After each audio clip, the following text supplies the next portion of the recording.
जी तो स्टूडेंट्स, आज एक नई वीडियो के साथ फिर से आपके सामने हाज़िर हैं। तो आज का जो लेक्चर है ये इंतहाई इंटरेस्टिंग है, बहुत ही हैरानकुन लेक्चर है। और ये अक्सर बच्चे पूछते रहते हैं जी सर इसके बारे में हमें थोड़ा सा बताएं कि ट्रांसलेशन में हमें बहुत ज़्यादा मसला रहता है।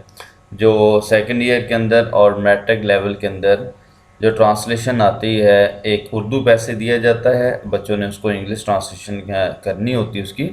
तो इंग्लिश तो इंग्लिश से उर्दू तो बच्चे बड़ी आसानी से कर लेते हैं, लेकिन उसमें मसला बच्चों को ज़्यादातर दरपेश ये आता है कि जब उनको उर्दू पैराग्राफ दिया जाता है तो उसकी इंग्लिश नहीं वो कर पाते। तो आज उनका हाल आपके सामने। तो यहाँ पे एक हमारे पास प्रैक्टिस है जो कि पैसे नंबर 1 है, और इसी तरह आपके साथ ये पैसे शेयर करते जाएंगे।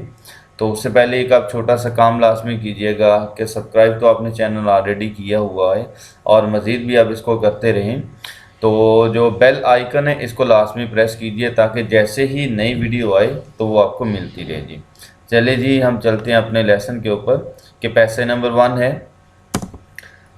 जी। पैसे नंबर 1 का जो पहला सेंटेंस है वो कुछ यूँ है, और ये सारा पैसे जो है ये प्रेजेंट इंडेफिनिट टेंस के अंदर ही है। तो इस पैराग्राफ को करते हुए आपको सबसे पहले जहन नशीन ये चीज़ कर लेनी चाहिए कि what is the use of present indefinite tense, active voice and passive voice. कि प्रेजेंट इंडेफिनिट टेंस के एक्टिव वॉइस और पैसिव वॉइस आपको अच्छी तरह से आते होने चाहिए। और अगर आपको नहीं आते, आप ये वीडियो पहली दफ़ा देख रहे हैं, तो इसी चैनल के ऊपर आपको एक मुकम्मल जो वीडियो है वो प्रेजेंट इंडेफिनिट टेंस के ऊपर मिल जाएगी, जिसके अंदर एक्टिव वॉइस भी हैं और पैसिव वॉइस भी है। तो आइए हम चलते हैं जी अपने पैराग्राफ की जानब। हाँ जी, पहला सेंटेंस है कि एक अच्छा तालिब इल्म सुबह सवेरे उठता है, नमाज पढ़ता है और सैर के लिए खुली फ़ज़ा में चला जाता है। अब यहाँ पे देखें कि 3 पार्ट इसके, मुख्तलिफ 3 पार्ट के अंदर ये सेंटेंस है, और सभी के लास्ट के ऊपर ता है एर आए, तो ये प्रेजेंट इंडेफिनिट टेंस की पहचान है। तो हम सेंटेंस यहाँ से शुरू करेंगे, एक अच्छा तालिब इल्म सुबह सवेरे उठता है। तो इसकी ट्रांसलेशन कैसे होगी? A good student gets up early in the morning. Early in the morning, और यहाँ पे एक और चीज़ भी जहन में रखिएगा कि सिर्फ इवनिंग और मॉर्निंग, यानी दो हमारे the 2 parts of the day ऐसे हैं जिनसे पहले हम प्रेपोजिशन हमेशा इन लगाते हैं, वो मॉर्निंग और इवनिंग है। मॉर्निंग और इवनिंग से पहले हम हमेशा इन प्रेपोजिशन लगाते हैं। बाकी सभी जितने पार्ट हैं, नून है, आफ्टरनून है, नाइट है, मिडनाइट है, उनसे पहले हम एट लगाते हैं। A good student gets up early in the morning, नमाज पढ़ता है। इसी तरह उसने जैसे हमने कॉमा यहाँ पे लगाना है, एंड नहीं हमने लगाना यहाँ पे सेज प्रेयर्स आ जाएगा, क्योंकि प्रेजेंट डेफिनेट है, सिंगुलर है, हमने इसका इजाफा करते जाना है। और सैर के लिए खुली फजा में चला जाता है। And goes for a walk in open air. अब यहाँ पे भी देखें 3 जगह के ऊपर हमने इसका इस्तेमाल किया, गेट्स के साथ है, सेज के साथ है और गोज के साथ है। सेंटेंस नंबर 2 देखते हैं जी। नहाने के बाद नाश्ता करता है और कॉलेज चला जाता है। अब यहाँ पे फिर हमारे पास 2 पार्ट है। फर्स्ट ऑफ ऑल तो हम ट्रांसलेशन करेंगे, नहाने के बाद नाश्ता करता है और कॉलेज चला जाता है। अब यहाँ पे सब्जेक्ट मौजूद नहीं है, सब्जेक्ट हमने इसको फ़र्ज़ कर लेना है कि जो सेंटेंस हमारा पीछे वाला था जिसके अंदर एक अच्छा तालिब इल्म है, अब तालिब इल्म के लिए हमने ही के इस्तेमाल करते जाना है। कुछ सेंटेंसेस के अंदर यहाँ पे हमारे पास वो आएगा, कुछ में नहीं आएगा, तो हम उसको खुद ही सपोज कर देंगे जी। नहाने के बाद आफ्टर हैविंग और taking bath, after having bath भी आप लिख सकते हैं, आफ्टर टेकिंग बाथ भी आप लिख सकते हैं। ही टेक्स ब्रेकफास्ट, ही टेक्स ब्रेकफास्ट। अब नाश्ता करना हमेशा उसके लिए जो वर्ब इस्तेमाल होता है वो टेक होता है, और अगर खाना खाना हो तो फिर हम फूड का इस्तेमाल करते हैं। अगर खाना है, फूड है, तो उसके लिए हम ईट का इस्तेमाल करते हैं। अगर यहाँ पे यूँ होता कि वो खाना खाता है तो फिर हमने लिखना था ही ईट्स फूड, लेकिन यहाँ पे नाश्ता करता है, ही टेक्स ब्रेकफास्ट आएगा, और कॉलेज चला जाता है, एंड गोज़ टू कॉलेज। फिर हमने इसको ख़ास तौर के ऊपर अपने जहन में रखना है, एस और एस का ख़ास तौर के ऊपर। और बहुत से जो बच्चे हैं वो 80% मार्क्स, अगर उनके कहीं पे मिस्टेक होती है तो सिर्फ और सिर्फ एस और एस की मिस्टेक होती है। आगे सेंटेंस नंबर 3 है, नेक्स्ट सेंटेंस है, कॉलेज में वो तमाम पीरियड बाकायदगी से पढ़ता है। अब आप दो तरह से इसको कर सकते हैं कि आप कॉलेज को बिल्कुल स्टार्ट में भी ले सकते हैं और वो तमाम पीरियड बाकायदगी से पढ़ता है। अब यहाँ पे हमारे पास सब्जेक्ट मौजूद है, वो ही attends all the periods regularly in college. अब यहाँ पे अटेंड्स के साथ फिर दोबारा हम ऐसे इस्तेमाल करेंगे जी तमाम पीरियड, और यहाँ पे पढ़ना रीड नहीं आएगा, स्टडी नहीं आएगा, बल्कि यहाँ पे अटेंड करने के मीनिंग में है, तो लिहाजा हम अटेंड्स ही लिखेंगे। नेक्स्ट सेंटेंस, फिर लाइब्रेरी में चला जाता है और अखबार का मुतालिया करता है। अब यहाँ पे फिर वो मिस है, हमने इसका यहाँ पे ही को ही एज अ सब्जेक्ट लेना है सारे के सारे सेंटेंस के अंदर। हाँ जी, फिर की ट्रांसलेशन हम करेंगे देन के साथ, देन उसके बाद कॉमा आएगा, वो लाइब्रेरी में चला जाता है, हम इस तरह इसकी ट्रांसलेशन करेंगे और अखबार का मुतालिया करता है। He goes to library and reads newspaper. He goes to library and reads newspaper. Next sentence है, अपने उस्ताज़ इकराम का एहतराम करता है। अब उर्दू में बहुत से ऐसे अल्फाज होते हैं कि जो अज़ाफ़ी अल्फाज कहलाते हैं, जिनकी हमें इंग्लिश में कोई ट्रांसलेशन नहीं मिलती, इंग्लिश में इसका कोई तर्जमा नहीं मिलता। जैसे यहाँ पे उस्ताज़ इकराम है, तो इसके लिए जो वर्ड हमने इस्तेमाल करना है इंग्लिश के अंदर वो टीचर्स होगा। ये अपने उस्ताज़ इकराम का एहतराम करता है, यहाँ पे फिर सब्जेक्ट मौजूद नहीं है, हम ही को सब्जेक्ट रखेंगे। He respects his teachers. Next sentence, अपने वालिदैन की हुक्म अदूली नहीं करता। अब हुक्म अदूली करना होता है कि हुक्म ना मानना, हुक्म के ख़िलाफ़ जाना, और यहाँ पे फिर सब्जेक्ट मौजूद नहीं है, हम ही को ही सब्जेक्ट रखेंगे। अपने वालिदैन की हुक्म अदूली नहीं करता, और ये जो सेंटेंस है ये नेगेटिव सेंटेंस है प्रेजेंट इंडेफिनिट का। नेगेटिव सेंटेंस के अंदर अगर हमारे पास थर्ड पर्सन सिंगुलर है, ही, शी, इट, कोई भी सिंगुलर नाउन है, अली है, उस्मान है, अहमद है, तो हम उसके साथ डज नॉट का इस्तेमाल करते हैं।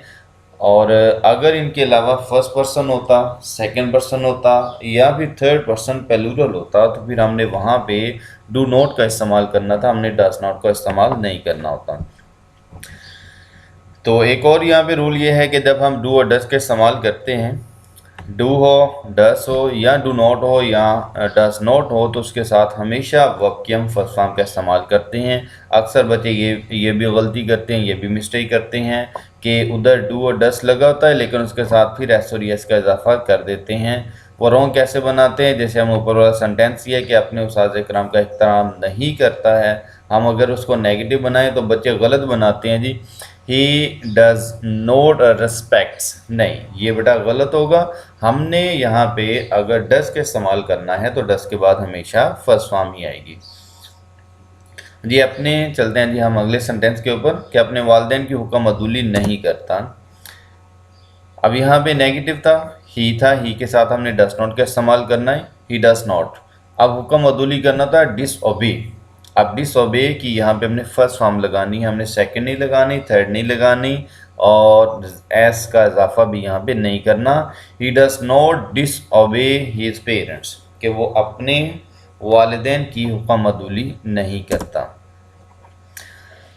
जी। अगला सेंटेंस है, वो टाइम टेबल के मुताबिक अपने तमाम मज़ामीन पढ़ता है और अपने बड़े भाई से रहनुमाई हासिल करता है। अब यहाँ पे स्टूडेंट्स हमारे पास लॉन्ग सेंटेंस हैं, आगे आगे हम मज़ीद जैसे जैसे नए से नए पैसेजेस आते जाएंगे, हमारे जो सेंटेंसेस हैं वो लॉन्ग होते जाएंगे, जिसके अंदर आपको कोई ये नहीं है कि बहुत बड़ी कोई टेंशन नहीं है कि हम उसको ट्रांसलेशन नहीं कर सकते, हमारे अच्छे मार्क्स नहीं आ सकते। नहीं, आप उसको बाय पार्ट कर लें, आप छोटे छोटे हिस्सों में उसको तकसीम कर लें, और आप यूँ ही कह लें कि अगर कोई बहुत ज़्यादा वज़न होगा तो हम उसको छोटे छोटे हिस्सों में बांट लें तो हमें उठाना आसान होता है। बिल्कुल इसी तरह ये भी इंग्लिश की ट्रांसलेशन है कि अगर हम इन सेंटेंसेस को छोटे छोटे हिस्सों में, छोटे छोटे पार्ट्स में हम इसको डिवाइड कर लेते हैं, हम इनको तोड़ लेते हैं, तो हमारे लिए ये सेंटेंस बनाने बहुत ही ज़्यादा आसान हो जाते हैं।